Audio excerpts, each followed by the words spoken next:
Welcome back to It Tastes Like Burning. This is Matt. This is Jesse. We've got a big fat dance party for us this time. We even busted out the twister board. What we're going to kind of bounce around today is just talking about our fire academy and the other departments that we have involved in it, kind of the in-game purpose of that, how big it is, what our grand plans are with that. And before I bounce off into that, I'm going to introduce our three guests. First one is Aiden. Go ahead and say something, Aiden. Hello, my name's Aiden. I've been on the department for 5 years roughly, and great to be on here. Fantastic. What have you been up to recently other than just working? So we've been doing a lot of stuff with our fire academy. It's been quite a big hit this time, and we've had quite a big class, so we are in full swing and trying to get all the students through the 8 weeks of our glorious academy. Fantastic. That's really 9, but yeah, 9 weeks, 8-9 weeks. Yeah, and just so everybody knows, this is Aiden's baby. He's been doing this for 3 years now, probably 2.5, something like that. Where you've kind of been 3 maybe. Yeah, you've been spearheading this academy, and I mean, kudos to you, and it's definitely blossomed in that time and become more and more popular and seen growth than the entire time you've been doing it. So that's a good thing. Theoretically. Now, the next guest we have is Bailey. Bailey, have you helped with any of the classes so far? I thought you have. So I took some time off this last week, but the first 3 classes I helped out with, and I think it's going really great. As you can tell, Bailey is straight from New York City. It's, Oh, yeah. straight off the boat. Our last guest is Lee, and Lee's actually participating in our current fire academy. But Lee, also tell us, do you have any other fire background? I actually do, from another state.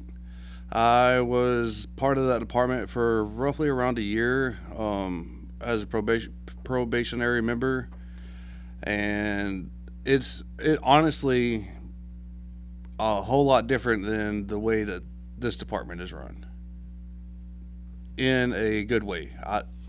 Especially with the academy or the rookie school, haven't been immersed that much into training, and with it being so close and condensed, it's been a really great experience so far. As I look forward to finishing it out and hopefully making it a full-time passion. Awesome. So your previous department, how big was the town or county that you worked in? The department I worked for, the town was roughly around 6,000 people. Okay.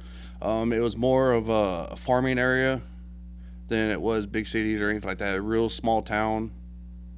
Okay. So I assume the vast majority of your call volume was all rural related, probably a lot of Yes. grass fires and hay barns and that type of crap. A few structure fires from some wrong side of the law individuals seem to be our most occurring thing, unfortunately. But we did deal with a lot of grass fires. Okay. And did you guys have like mostly brush trucks, or did you have engines, or did you have a mix, or what'd you We have? had more engines. I do not recall actually having any brush trucks with that department. Okay. well, and not everybody does it the same that we do it. So No, not at all. That's definitely a thing. And just a side note and a little thing. Yesterday was the anniversary of the Great Chicago Fire. Did y'all know that? No, I did not know that. Yeah, where Mrs. O'Leary's cow Yeah, kicked that damn cow. the lamp over and burned down 3/4 of Chicago. I actually saw a documentary on that. They're pretty sure it wasn't the cow. Yeah, there's several theories.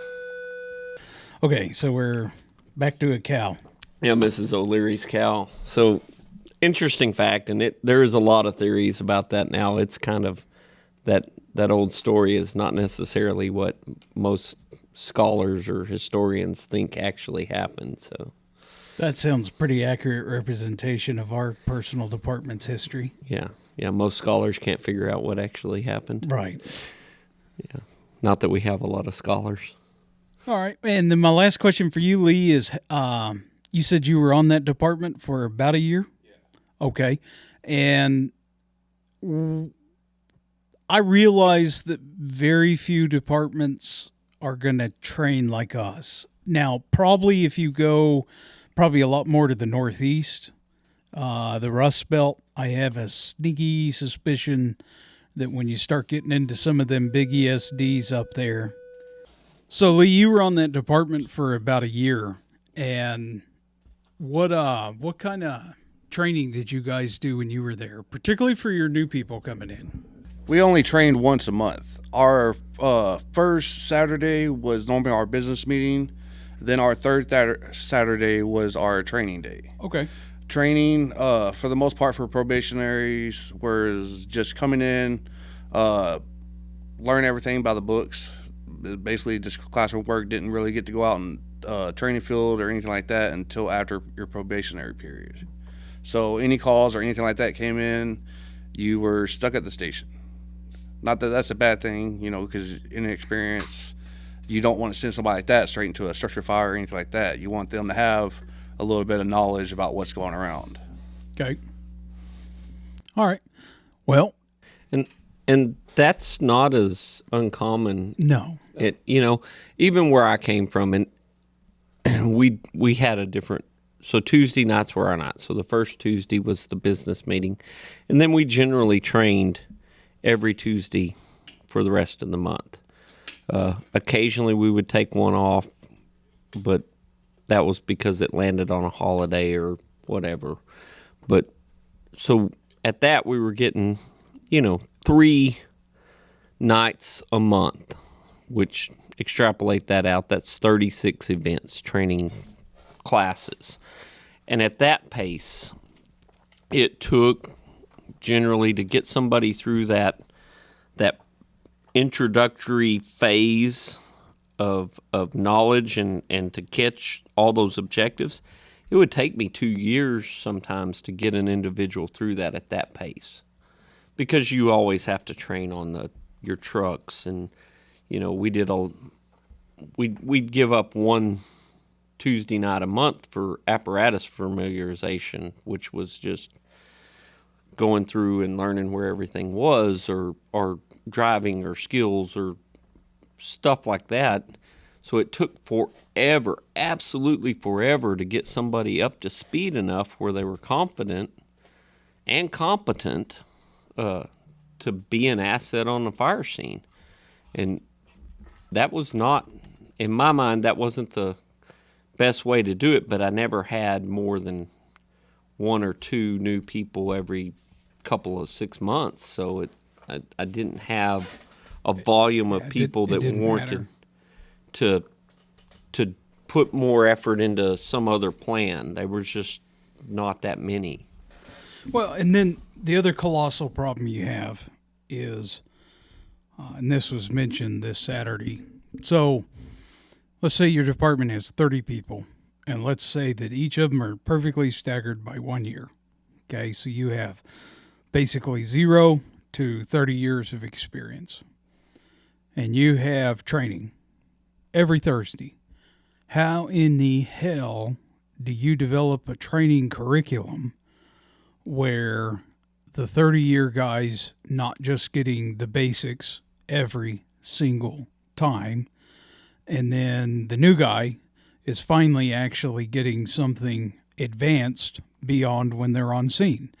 And that struggle's real. That's not, there's no magic window cure to that. That's real. That's what it is. And generally the compromise is that we're going to do this week, and then next week we're going to do this to try and get the balance in there. I think the point that we're taking now that I particularly like about this rookie school is this is by far the fastest that we've ever done. Oh, yeah. Yeah.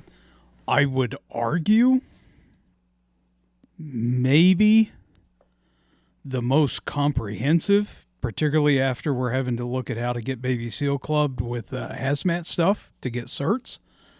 That's a different debate, different part of this discussion.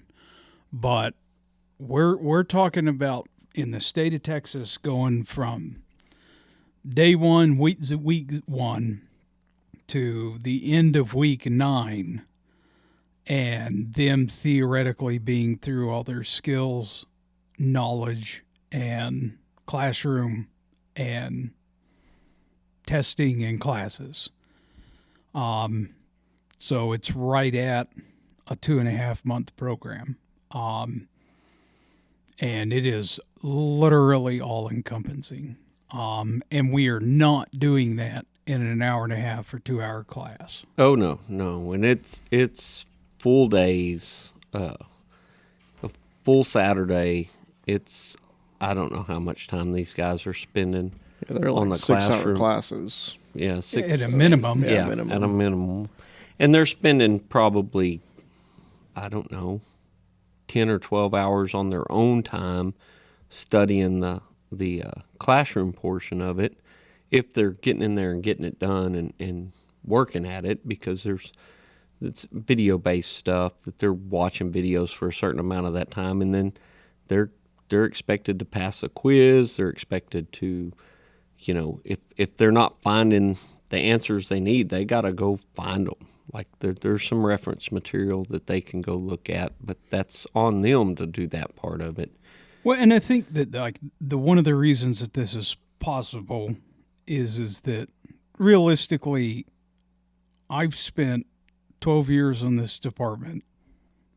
Let's call it 9 years heavily involved in training and tweaking it and tweaking it and tweaking it. Now, I wasn't necessarily tweaking it for the benefit of the student. I was tweaking it for the benefit of myself. And one of the colossal time drags in all of this is the classroom. The lecture. So you got to have a classroom portion. And unfortunately for everyone in the little yellow dog and a red rain jacket, I can talk. And I'm not going to take fire behavior and talk about it for 3 minutes. That's a 3-hour class on a short day. And so we'd have to have the lecture and then go have the burn. So what was ended up happening is that it had to be 18 weeks because the class was still 6 hours long. But half of it, 2/3 of it, was lecture. And it didn't matter if it was ladders, didn't matter if it was ropes, didn't matter what it was. There was still the lecture we had to do. So a couple of years ago, we finally paired off, mainly because it was driving me insane, trying to continually teach the same thing over and over and over again. In a classroom, that becomes pretty monotonous. And what it did is went and put it on a PowerPoint and narrated the PowerPoint and put it on YouTube. Is it the most entertaining thing on the face of the earth? No. Is it the most boring? No. Okay. You're an adult. If you want to participate in our department, I recommend you watch them videos because you need them. Because what that does is that frees up the actual day that we meet to go actually do the skills and all the hands-on crap.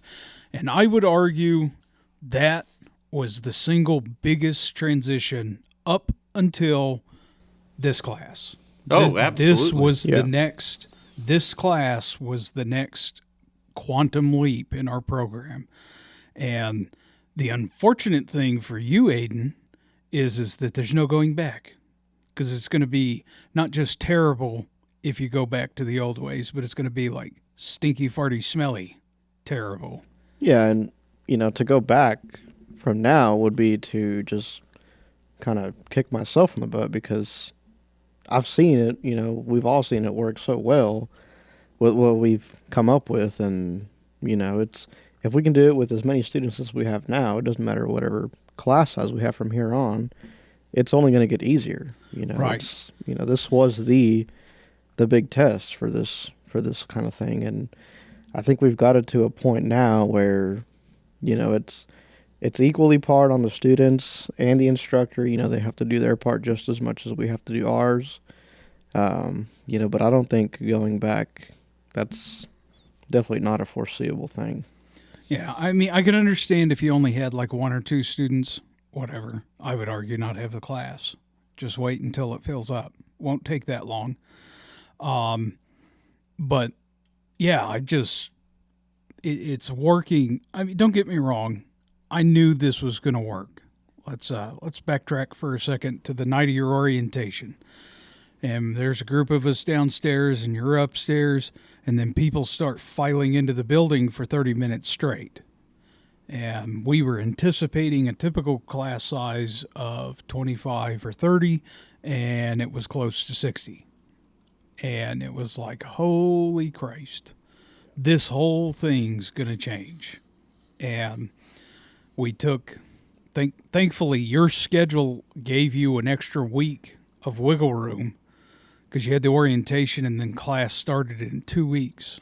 And we needed every single second of that 2 weeks because there was a colossal amount of work done by a lot of people, you and Jesse primarily, that, I mean, you had lesson plans to make. We had to completely rebuild the schedule. We had to completely reevaluate the instructors. We had to completely reevaluate our props. We had to completely reevaluate how we were going to teach the class because of the colossal amount of people. Because you can't have a burn house where people go into the burn house for 15 minutes in a group of two, and you got 55 people to push through that day. That's not going to work. That's 14 hours of burning. Right. Well, and then you've got the other 53 people standing there wishing they were doing something else. Right. And if, segue for a second, boy, if you guys have any questions, anyone listening to this critter, not affiliated with us and doesn't know us, boy, please contact us on our email. It tastes like burningcast@gmail.com, because I'm telling you, we've got this thing lined up. We've got it lined up well enough that Jesse was barking up this tree for a while, but really realized the potential of calling this state, getting the program certified, and making us an official testing center for the state. And that can happen off of this.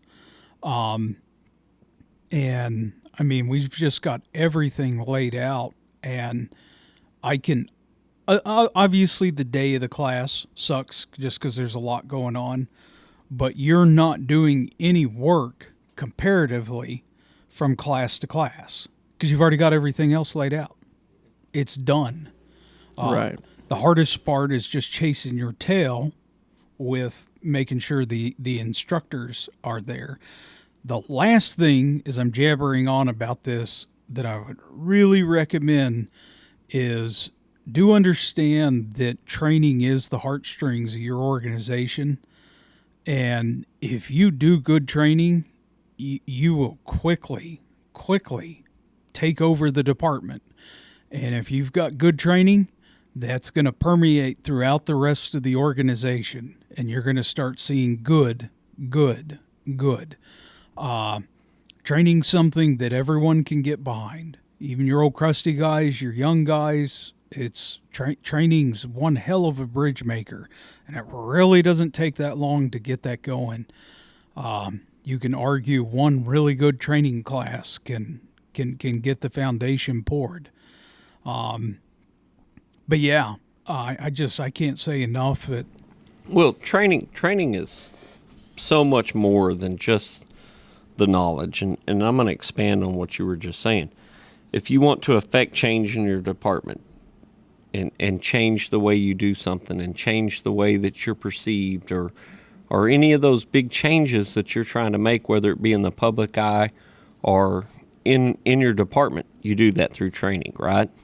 If you want to do team building, you want your team to be a better team, you do that through training. If you want just a more good group of guys that beyond the team that just like each other better or more respectful of each other, you do all that through training. It's all through training. The hands-on portion of the training And that getting out and doing things together and skills is, it's just immeasurable how much value that has to your organization. Training can't be dominoes in the day room. Training can't be watching a video or something that we assign you. Here's this online deal that you just do, and that's all we do. Because that doesn't, there's no team building aspect to that. And that's, if I can explain and make somebody understand anything, that the team building side of training is probably the number one thing for your department structure and livelihood and viability and function. And that's only achieved through hands-on training. It is not achieved any other way. You can't mandate that, by gosh, I'm the chief and you're going to all do this exactly like this, and this is how I mandate it. It doesn't work. It won't work. That there's a certain amount of respect that comes with the title, correct? But it's pointless if you haven't done the team building to put the people in line with what the values are or what the stated goals are. So, I think to kind of go ahead, Matt. Speaking of that team, I mean, I kind of want to highlight that team for just a second. So let's just talk about all the we'll just call them the lead instructors involved with this. Okay, so we have Lynn's husband, Gene. Gene, he's a career firefighter and TCC lead instructor. He's done this crap forever. Also has a tendency to really like training since he was a kid. And we have a assistant chief of a very large fire department. And when he joined, he specifically said, I want to do training. I mean, that was his thing. And then we have Chief Hutzel, or Chief Matt. I can't remember what name Chief we Matt. use. So, we have Chief Matt, and he's always been gigantic in training, and he's on a big department. And and then you get to the people that don't have the careers in it, but then we start getting to just longevity and the fact that they've been in training forever. They're instructor twos, people that are interested in building programs, interesting in seeing the efficiency of the program continually improve. And before you know it, then you get to your own people on your own organization and the other people associated with other organizations that are coming in. And the theoretical 20 instructors that you needed, it's not a struggle. You have them. They're just there. Well, and even those guys that are not the super strong public speaking instructor that can go up and teach a class, if they're competent in their skills and they want to help, it is so good for those guys because of that see one, do one, teach one theory, which I'm a big believer in. You watch it get done, you do it yourself, and then you teach somebody else how to do it, whatever it is. That third step of that teaching somebody else, you gain so much knowledge and so much confidence in what you're doing from that one piece of that puzzle that it just makes those people better. They don't realize it. They think they're helping them, blah, blah. They're helping themselves. They're learning. They're helping the department because they're being more proficient. They're learning more. That whole side of it, and the team building aspect of it is so big. You're gaining so much from it. I always had this, and where I came from wasn't big enough to do any of the stuff that we're doing. Obviously, we didn't have the turnover. We had guys that were there for 30, 50 years, and that, some would come and go, but the ones that came and went in such a short period of time that they figured out that they didn't have time or whatever, pushed them away, and we lost a few to the fact that we didn't give them fast enough, give them the skills that they needed to be successful. So that's another piece of this puzzle that falls into that retention and recruitment side of the department. What we're doing here right now, we run this academy twice a year. So if you can make it through 6 months of not knowing anything and just surviving and doing the minuscule tasks that you're given and being held by the flipper, somewhere in that 6-month period, you're going to gain the knowledge to get you off the ground and rolling, right? You're not going to be all-knowing. You're not going to be the smartest guy that knows every aspect of firefighting, but you're going to have enough tools in your toolbox to be an asset. And the other benefit of that is that they're literally getting out of the gate so much quicker. Right. It took me 2 years to get them to the point that we're doing it twice a year. We're pumping out a batch of them. I had absolute hell when I first joined. It was asinine. It took me 4 months for them to even vote me on. My training didn't start for 7. I should have. I should have walked out the door at the second month, and I should have walked out at the door at the end of the 7th month. Because obviously you don't need me. You're good to go. You sure as hell don't need me. I'm just a complete inconvenience and a waste of your time. And that's a real common theme with volunteer fire departments. Oh, yeah. I see that everywhere. When I joined, I was told there's a shelf of the red books, and y'all definitely don't know what a red book is, but the red books were the IFSTA manuals back in the day, and they were each topic had its own book. So there was a little book that was, a half-inch thick on ladders, and there was a book that was a half-inch thick on ropes and knots, and there was all these different books, and they'd tell you, go get a book off that shelf, read it, and come back, and we'll ask you questions about it. And that was my beginning training, was me going and getting a book. Well, I was get that book, and I'd go to the house, and that night I'd read it, and I'd show back up the next morning and say, all right, where's my quiz? And they'd ask me some questions, and I'd grab the next book. Well, I did that for a couple weeks, and I probably went through 10 books in 2 weeks, which was more than what most people were doing that were coming in there. And they finally got tired of me coming back so often asking questions that they handed me the whole essentials book and said, here, you should just read that, and handed it to me around Christmas time. Well, we were traveling and we were doing stuff and family things. Well, I came back at New Year's and handed them the essentials back and said, all right, I've read that. Now what? And then it pretty much became apparent that I was hungry for knowledge, and that's when I started going to area schools and going outside to get training, because the training in the department at the time wasn't good enough for my hunger for knowledge. Right. Yeah. All right. What I'm going to segue into, and we're going to end up with you, Aiden, but I'm going to start with and then Bailey.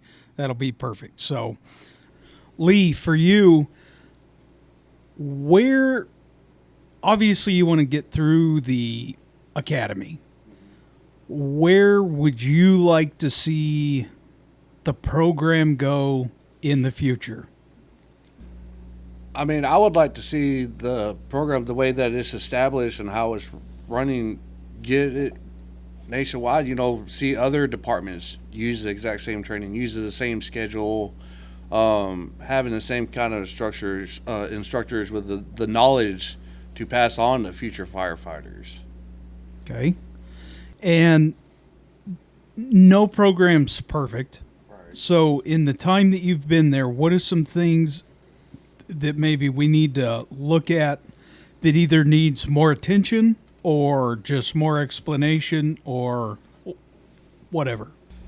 I mean, so far, everything's basically been hitting the nail on the head as far as the classes go. I haven't had any issues with any of it. And I'm learning things as we go as well, which, I'm totally excited about. And if I have any questions, all I have to do is ask an instructor, and they're bam, right here's the answer, and they just say if you need any more information or an explanation or a demonstration on how to use it or what to use it for, they're there to do it.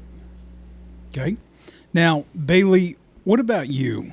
Because we did your training through a much smaller and different class, but you've been up there at least a handful of times. I know of once for sure.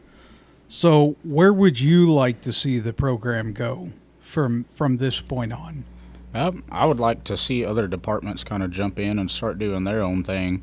I think this has been really good. That I went through probably a year and a half ago, and it was the whole 18-week kind of drawn-out deal with the classroom portion.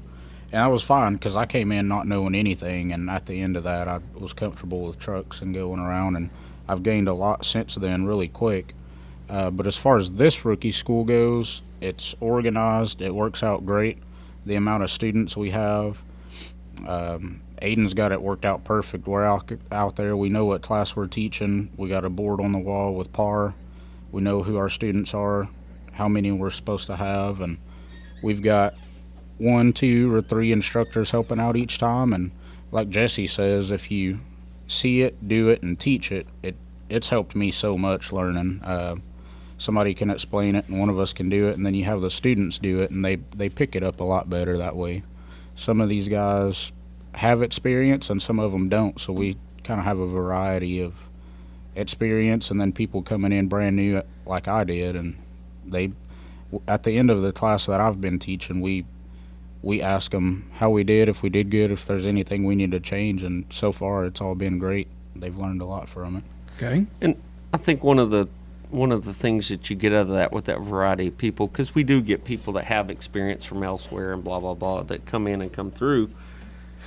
Those guys that may have 3 or 5 years that they were on some other department somewhere else, and their training was typically what I saw and what Lee saw where he was from, and it wasn't the model of efficiency that I think we're working towards. Those guys are an asset because they can help you. They can take the guy that's struggling with something, and they can help him off to the side, and the instructor can continue working with the class, and everybody jumps in and helps. And because you don't have to be an expert at every single thing, but if you can take those things that are your strengths and pass those on, and also learn to improve the other things. I will say the one criticism I have for our program is that because of the pace and because of the stuff, we aren't working on mastery of skills. Right. We are working on that first taste, and that's something that needs to be understood, and we explain it to these students every single week that you've got to go and practice this stuff at your department, with your people, with your tools. You've got to work on the mastery side of this. We're not giving you mastery of these skills. We're giving you the basic knowledge for you to go master these skills. And I think that's where a big difference in how we've approached this, because I think a lot of programs try to teach mastery as the first step, and I think that the way we're doing it with the introducing it, and then it's up to you to go work on mastery, I think that lends to a little better program. Okay. Aiden, where do you see this program going? Where do you want to see it go?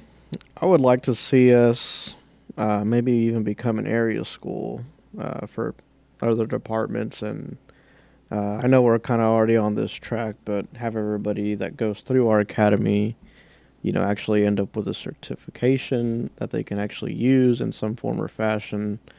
Like I said, we're kind of already working on that, and we've gained some headway on that. But I think that's definitely a goal of mine, and I think Jesse's also on that same page. But I would like to see, maybe even invite, other instructors from other academies to come join, and, other academies around the Metroplex, if they want to come instruct a class or teach a class or something that they're good at. I think it might be good to open it up to them. But I think I would like to ultimately see it maybe even as an area school for departments that just don't have one the facility to train at, and maybe even the resources to do so. Because I will say I think we have a very good facility that we train at, and it's not huge, but I think we take good care of it. And during this last fire academy or rookie school, we've kind of had to revamp it, and kind of like Jesse was saying earlier, we had to just reimagine the turntables and just kind of look at things from a student's perspective of, okay, if I'm at this place, what do I need for my day at an academy to be successful with our training ground. And I think we did a pretty good job at just kind of revamping some stuff, adding some much needed stuff to the training field and stuff like that I think needed to happen. It needed to be something that happened years ago, but we probably didn't realize it or didn't have a purpose to continue to actually just do so. And I think this academy was just kind of one of those things that's like, we're here, we're to the point, so we might as well do the things that are going to be beneficial to us and the students now. Well, striking out on your own and doing something new and different in the fire service is not easy.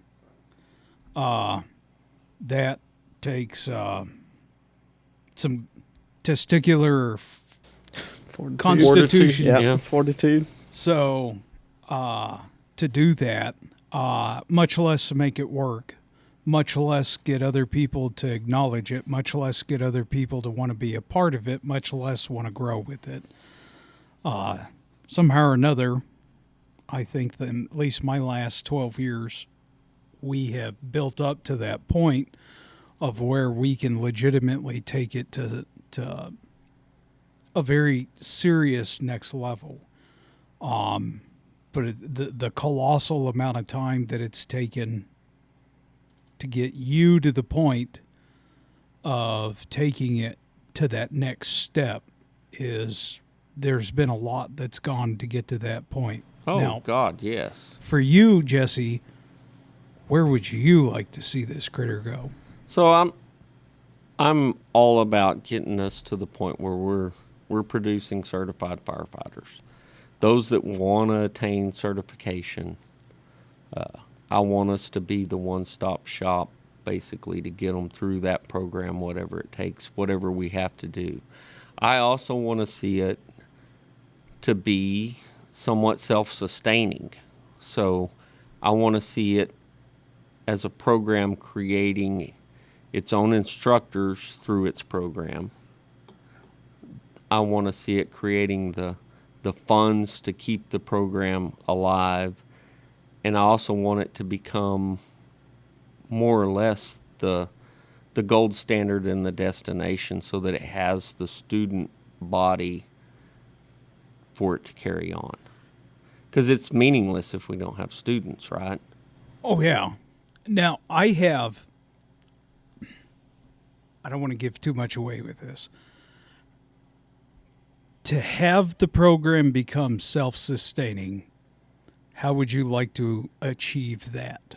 So I think part of it's we've got to utilize grant funding to keep the facility up and operational, because that facility was funded and built through political subdivisions, and we're using it for folks that are not necessarily all parts of these political subdivisions that have put the money into that facility to make it. And I think we have an obligation to make sure we're bringing funds back into it to maintain it, to keep it in a condition to where it's, number one, safe, usable. I think we should always be looking to grow the facilities, to better them, to have a better instructor environment, better student environment, and things as simple as and stupid as dummies. And we're gonna wear things out through the course of doing this. There's wear and tear. There's all these issues that we don't need to just stick our hand out for that stuff. That's right. What I think. And the sustainability on instructors, I think that once students the students that come in and embrace the program and really want the knowledge and enjoy the experience of it are the ones that are going to want to come back and help on the next go round or the go round after that. And it doesn't matter if they're from our department or from some other department. And we've really opened that up this time to guys that, you came through the time or two ago, you want to come help. We want you to come help. And instead of just one or two instructors carrying the bulk of the load, we've really dove down the path of involving everybody that wants to be involved or has an interest, and at least they learn whether or not they're good at teaching or they enjoy it. They don't have to be good at it. They just have to enjoy it. We can help them be good at it. And then getting those guys involved with helping more and more and more. Right. I think that creates that sustainability. In this conversation, one thing that I've just realized, and we need to probably do it after this school, okay, sometime in December, to actually have a class at how to be an instructor. Yes. Oh, definitely. It's go back to my old flight instructing days. There's this book. It's called the FOI. It's the Fundamentals of Instruction. Ungodly, terribly boring to read, but I have to admit I understand why the FAA has you go through that book and understand principles of teaching, because it makes a pretty significant difference. And there's such a huge difference between, like you couldn't take a middle school teacher and put them in the environment to teach these adult firefighters. They would not be successful. There's such a difference in adult education versus child education or being a Sunday school teacher or anything like that. That there are some fundamental principles that are definitely covered in the book you're talking about. I know they are because I took methods of teaching, and basically methods of teaching used to be what everybody that wanted to be an instructor had to take. It was around a 40-hour class, and it didn't matter what the topic was. Like this was the same class that law enforcement, EMS, fire, public works. It's the same class that everybody used for adult education. And that class and what it taught me, I brought all those tools out when we started in on this and organizing this class and doing. I reached deep into that bag from 20 years ago when I took that class and went, how do I develop a course? Because I've got to redevelop this course to lay this out to where not only the students are getting what they need, but the instructors understand what they're supposed to be teaching. Yeah, it's something I always told my CFI students is you don't actually know something until you're able to teach it. Because the second you learn to try and teach something and you get, that blank, glassy-eyed look back at you and they have no clue what the hell you're talking about, now we're going to find out how well you know this subject. The other thing that is an art in teaching is, and volunteer fire departments like the antithesis of this, because just look at the current group of people that we have in our school. We have a 16-year-old kid and a 71-year-old man. The range of life experience, vocabulary, personal experience, professional education, real life education, personal backgrounds, on and on and on. Now again, this class has got 40 people. Okay, do you want to teach rollover 40 separate times? No. Or do you want to teach it once to everyone? And that's like the next colossal step as being an instructor, is being able to take an entire group of people and be able to explain it once to everyone so they thoroughly understand it. That's the two quantum leaps that you got to be able to handle there as an instructor. Is one, being able to actually have the knowledge to be able to explain what you're talking about, and two, can you explain it to more than one person at one time? And I really do think that's not even like a multi-week class. No, Hell, I could do it in one day. It'd be better if we broke it down into 2 or 3 days, but I could do that. You could do that. We could break this down, because at the true end of the day, for me, what I want to see this program have is us not having to teach it. right. And That would be a godsend. and at some point, and we've reached that point with this size of class where Aiden was hands-on teaching every week, and then I would fill in and help him in stuff that took more than one person, and but he carried the brunt of that to, like, you're not physically teaching anything right now.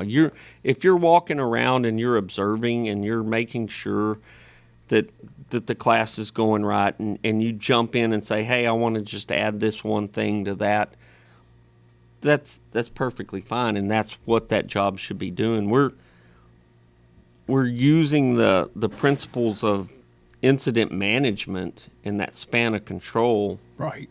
to break this thing down to a level where it's not not impossible to do, because you can't be one guy in front of 50 people and expect 40 of them to have a clue what just happened. Right. So it falls into that span of control, and those principles that you should have picked up from your NIMS are all applicable to this. It's just whether or not you realize that that's what's happening. Yeah, there's I don't know. I think the program as a whole is in a really exciting spot.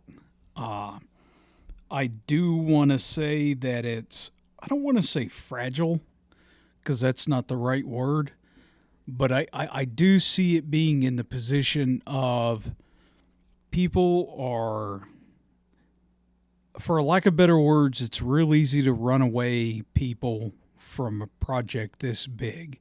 I think the way that you kind of manage it is you look at it a 52-week year, you have 2 classes. Well, if each one's only 9 weeks, let's say the first one's, February through the end of April, well, that's not bad. That's not too bad. And then the next one starts, let's say, mid-August or the end of September. And again, you're done by the 1st of November. So you've actually got these big gaps in there. People can fart around and go do all this other stuff in the meantime, so it doesn't turn into this colossal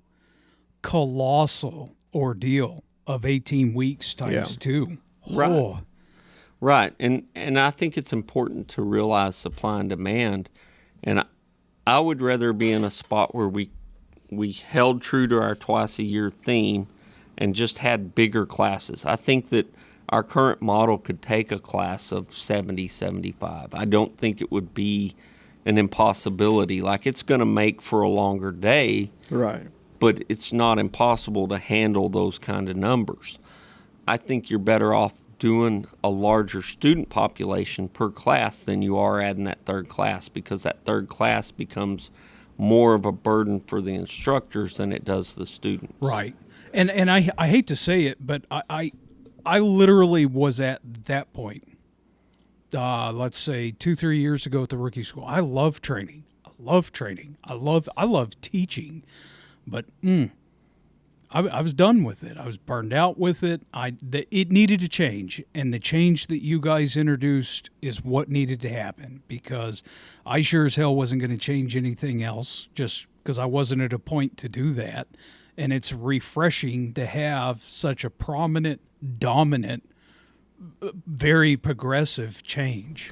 Well, and I think that goes with everything in any department. I think that there's cycles of time, and the the excitement of the new, and I want to affect change, and I want to make whatever it is better. Like, any individual's going to see that and do that and want to make something better at the beginning. And then from lack of ideas, lack of energy,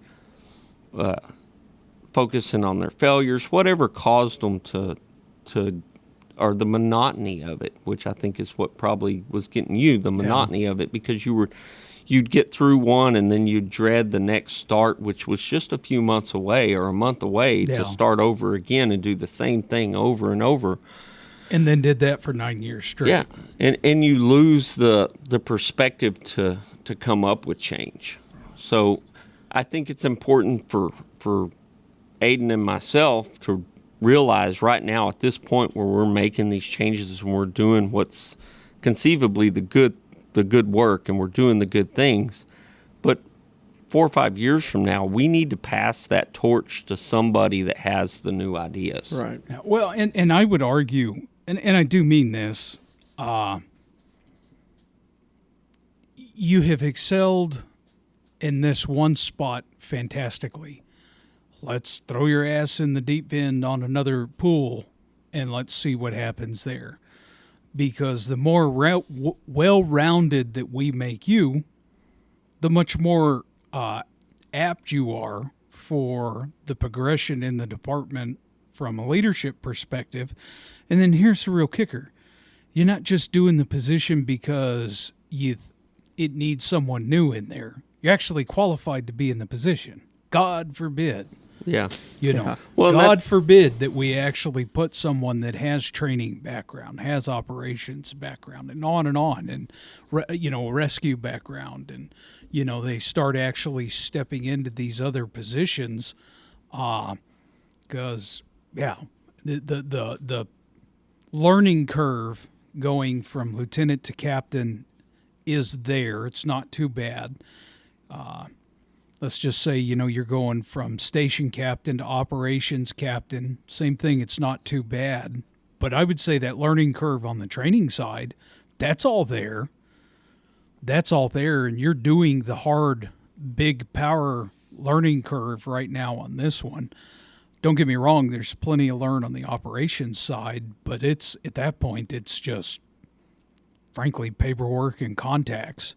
But then moving up, I mean, imagine trying to be, well, frankly, chief or assistant chief with no background in operations, barely knows the trucks, doesn't even know who the vendors are for the trucks, no training background.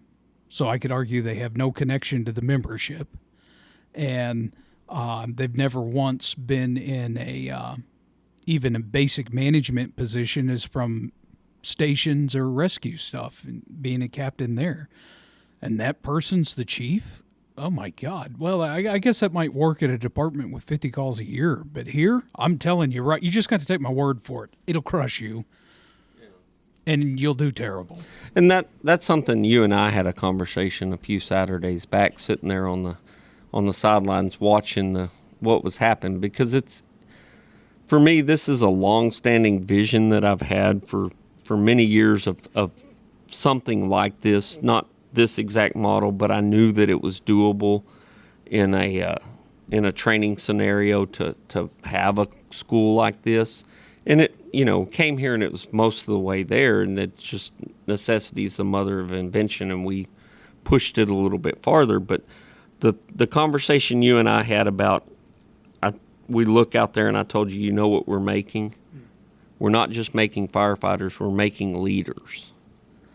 And we're making leaders. We're making leaders of those people that are coming to help teach. We're making leaders of the people that are helping their classmates to get through whatever project it is for the day. We're making leaders out of people that were just showing up to learn or to help teach, and they don't realize that we're doing it to them, but I realized it. You realized it. And I even saw some of that today. We had a PR event at a local hardware store, and we rolled up.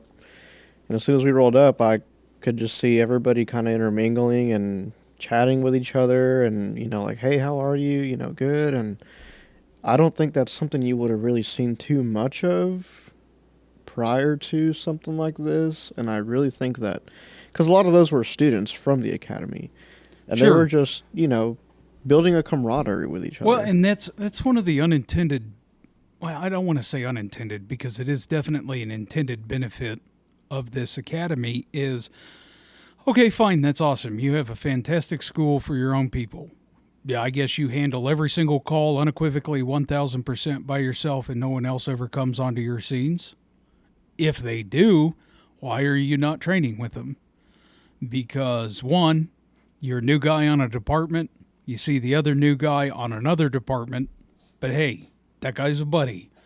And you automatically are able to start working with each other because you both know exactly where the hell each other's at as far as a skill level.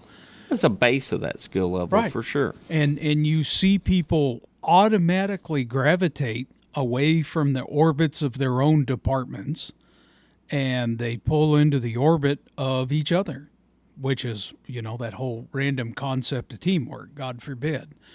And that has been one benefit that I've seen just from previous rookie schools in the past, whereas we only trained ourselves and the rookie school was only for our own people.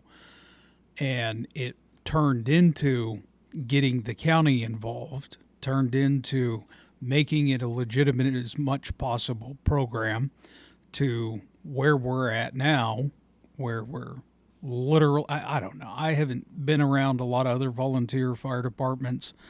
I would be sharply shocked if there's another department that's far exceeding anything we're doing. Well, and I have. So I have been around other departments. I've just in the background that I had in 20-something years, and I was in training the whole time at my previous department. But aside from that, I taught at area schools all over Central and West Texas. I taught at a bunch of area schools. I guest taught at departments on their monthly training that they just call me and say, hey, we want a class on air packs. We got these new air packs, and none of our guys really know about air packs. Come teach us about air packs. Or just a myriad of different things. I've gone around, and when hybrid vehicles came out and did the research and took some classes and traveled around teaching departments about hybrid vehicles, built a lesson plan and built a class. And a bunch of that stuff, and what I saw by getting to go do that was that even as weak as ours was, and I have to take full responsibility for that because it was my program, it just pales into comparison of the training program that's here. And part of that is facilities, and part of it is money, but the biggest part of that is the people that Period. have the thirst for the knowledge, and the people that want to learn, and the volume of people that we're interacting with in these classes. Yeah, it's and it's all the people. It's the instructors and the students, because it doesn't matter how star-spangled awesome your instructors are, if the students aren't eager to learn, then it's going to be pretty not awesome. And if the students want to learn, then you can really open up the floodgates for the instructors and turn them loose and let them really, really dive off into the stuff that they enjoy. I can tell you from an administrator's point of view, the last thing I do is interject on anything. Well, I mean, maybe safety, which there hasn't been one. But outside of that, other than the very first night of telling you your syllabus has got to change, that was the only thing that I interjected on. Other than that, stay the hell out of it's your program. No, I have no business in there screwing this up. Leave it alone. Because again, it's the second that I go in there and start just fingering the pie on this is the second that someone's going to get frosty about that. And arguably they should. And I think that interjection was something that I didn't know I needed. I knew that something had to happen because I was starting to get a little, I wouldn't say burnt out, but I guess flustered a little bit because it was just, a lot of times it was taking a toll, and that's also on me for not asking for more help. But I think this change was it was huge, and kind of going back to when you were saying about going back, yeah, I'll never go back, because now, as long as everybody does their part, I don't have to lift a finger, and nobody, not one single person has to do a colossal amount of work. Sure, this first time we had to get everything in gear and get all our ducks lined out in a row, and but I think from now on, this works tremendously well. Well, and again, from my perspective, the coup d'etat on this, the absolute cherry on the top, is the school's done. The instructors are 2 weeks off. Everyone's got their little certificates. And then we take our newer people that want to be instructors, and we have an instructors class. How to actually teach class. Right. And have you ever done that? Actually had like a class with, like, let's say 15, 20 people in it for that? No. Now, like I said, I've done it as a flight instructor, but not on the fire side. I've taken instructor classes and that, but that was something. I went to Austin and spent 2 weeks, and it's just it of itself was a real pain. And that those classes are important, and I'm not taking away from fire instructor classes or instructor classes in general. But to get somebody's feet wet, I don't think we have to go to that 40-hour mark or anything like that. No. As long as there's somebody, and there's plenty of us out here that have the credentials for the school. As long as we have some credentialed people to put their name on the line for the school, we're good. And I think those people that come out of that, our in-house instructor training and our helping and teaching, those people that want that next level of instructor training will go get it. They'll ask for it. And when they ask for it, we give it to them. I mean, we don't hold back here. Training is a significant part of our budget. It's not something that you're scrounging to find or get. If you want to learn something and you have a class in mind, you jump in and do it. You get that training. We'll send you to wherever. So that's not an issue. I want to bounce over to Bailey and Lee for just a second, and just right off the top, Bailey, do you see yourself wanting to do more instruction? Do you see that as something to where you want to push your knowledge and be more hands-on in the instructor field? Yeah, that's something that I would like to do. Helping out with this school here I learn a lot from it, and I enjoy being up there and helping teach people something, because I come from a town that there was nothing to do. Like, the fire department there didn't have a rookie school. Like, they didn't even advertise for anybody to get on. So when I moved here, I got on. Aiden reached out to me, got me in, we got voted on, went through this school, and then now I've kind of helped teach it a little bit, and I've learned so much more teaching than I did when I was in there. And I've been teaching this class, and it's fun to get out there and help out, so I want to continue that and learn more and be able to help out a lot more with that. Yeah, and in your mind, is it worth the time sink of a 40-hour class to become an instructor? Oh, yeah. Yeah, it's good all the way around. That just proves my theory on it. And you and I had a conversation here a while back about you kind of being a little bit of an introvert and not seeing yourself talking to groups of people and all that stuff, and that this experience has brought you out of that to an extent. Definitely. Before I got on this department, there was a lot of things I didn't like talking in front of people. I wouldn't just go out there and teach somebody something. But being on here, it's kind of got me out of my comfort zone with a lot of things. I'll go up there and teach in front of the class, and it's really not that big a deal. Yeah. So you think that that's a benefit to your role as a leader in the department in the future? Yeah, for sure.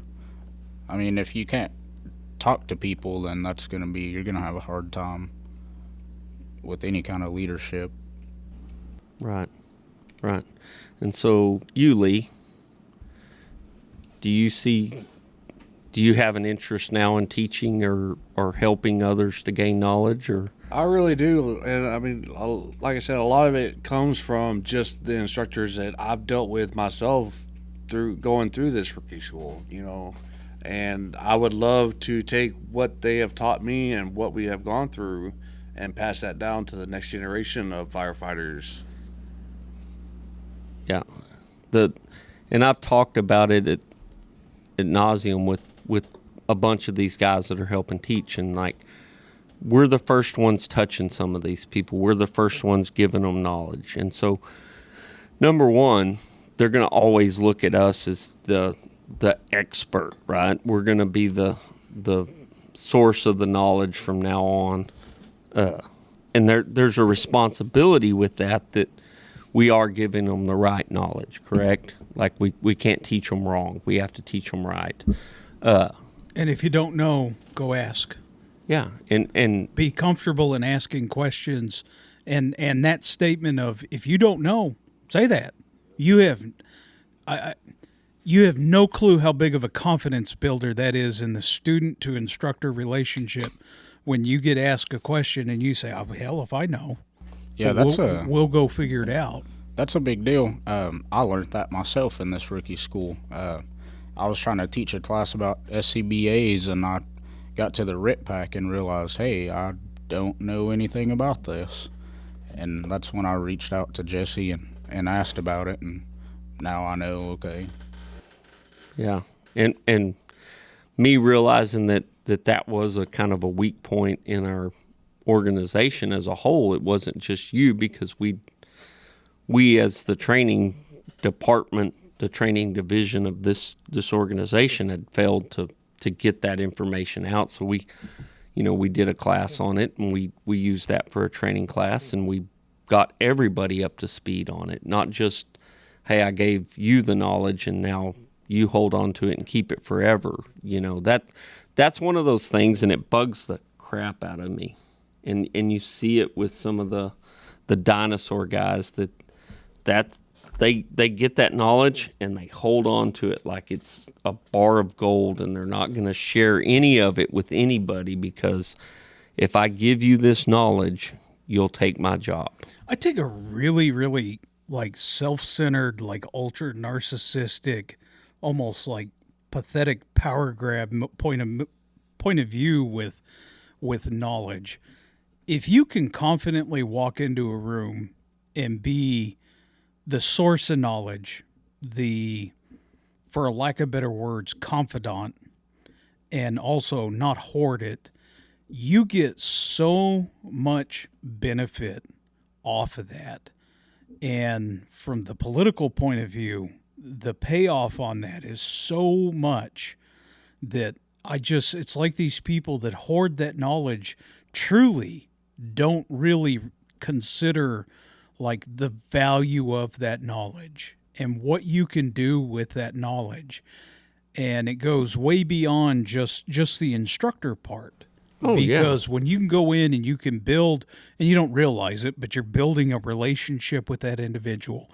And it's that proverbial, put the blindfold on and fall over backwards demonstration. And when you're at that point where people confidently come to you with questions, and same thing, you give them answers. The team building that's happening there is twofold. Because at that point, the instructor knows they can come to you because you're confident and competent in the subject material and can work directly with you in it, and vice versa. You know you can go to the instructor. They're reliable. They're a solid source of information. They're dependable. And when you start taking that from instructor to students, not just the individual, but you branch off of that. I mean, again, this is where the heartstrings the heartstrings of a department come from training. You control the department through training. So, full disclosure here, a couple of these guys are full-time employees of mine. Right. So, I got Aiden and Bailey over here that work with me every day. And I take a real similar approach of making sure that I'm giving y'all knowledge every day, do I not? Yeah. Yeah. Even at work, there's Yeah. something we don't know. Oh, his left eyebrow wiggled. I think he said that under duress. But yeah, I can just go here and I fixed it and walk away. But that does me no good. Like that is a detriment to my business to hoard that knowledge. And does that mean that, down the road somewhere you don't take this knowledge that I'm giving you and you don't go work for somebody else or start your own business or whatever? It doesn't matter.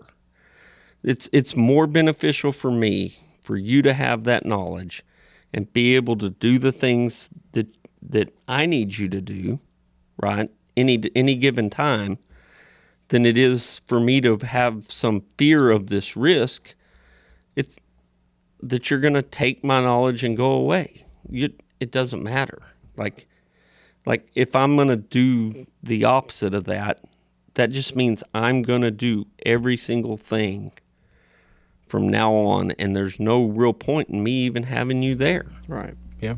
I actually worked for somebody like that before that if I had a question, they were not going to show me how to do it. It was they're just small town problems, issues with, well, if he learns all this and goes and does his own thing, he's going to take my customers, and just kind of one of them things. Yeah, and it's not worth the fear. I mean, it's not worth the extra work that it creates for me. And then the same thing carries here. If the chief doesn't give the knowledge, if the training division doesn't give the knowledge, if the captains don't give the knowledge to the guys coming up, then they should fully expect to do every single thing by themselves. Well, you also set yourself up for this giant stagnation phase. Yeah. Because you are not giving the membership an opportunity to interject hot and new on top of old and busted, and you will immediately, in a short amount of time, just turn into a stagnant pool of water. And everything at face value may be operating great, but you sure as hell aren't going to improve on it. There's no way to, because you're not interjecting any conversation or anything that's remotely beneficial to the actual progression of the organization, because you're doing everything in your power to force good ideas out. I have a feeling we're starting to get long. Yeah, we're an hour 15 or so. Okay. Well, Aiden, do you have anything else you want to add to this?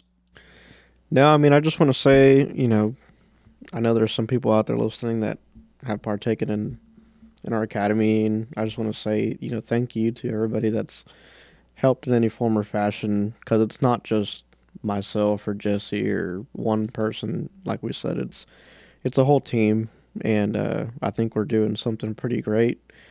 And I think if we stay on the path that we're on, we'll do even greater things. So I just want to say thank you to all that have helped and contributed in any form or fashion, and I'm looking forward to it. Awesome. Bailey, you got anything for us to close out on? No, not really. Just it's going to be a great program. I want to see it keep moving forward and keep growing, and maybe get some surrounding counties to come in and start helping out. And another thing too is maybe this will help volunteer departments throughout the state or even the country recruit and get more volunteers in. I know that's a struggle right now. Yeah. And how about you, Lee? You got any grand pearls of wisdom for our closing thoughts? I mean, not really. I'm just going to piggyback off of Bailey. What he said, again, to me, just hit the nail on the head for what I see this department being and what the future holds for it. Excellent. I think that I'll expand off of what they were saying about the recruitment and retention side of this.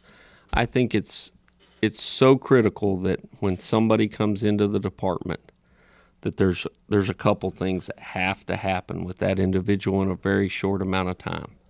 Number one, they have to be able to go to a call.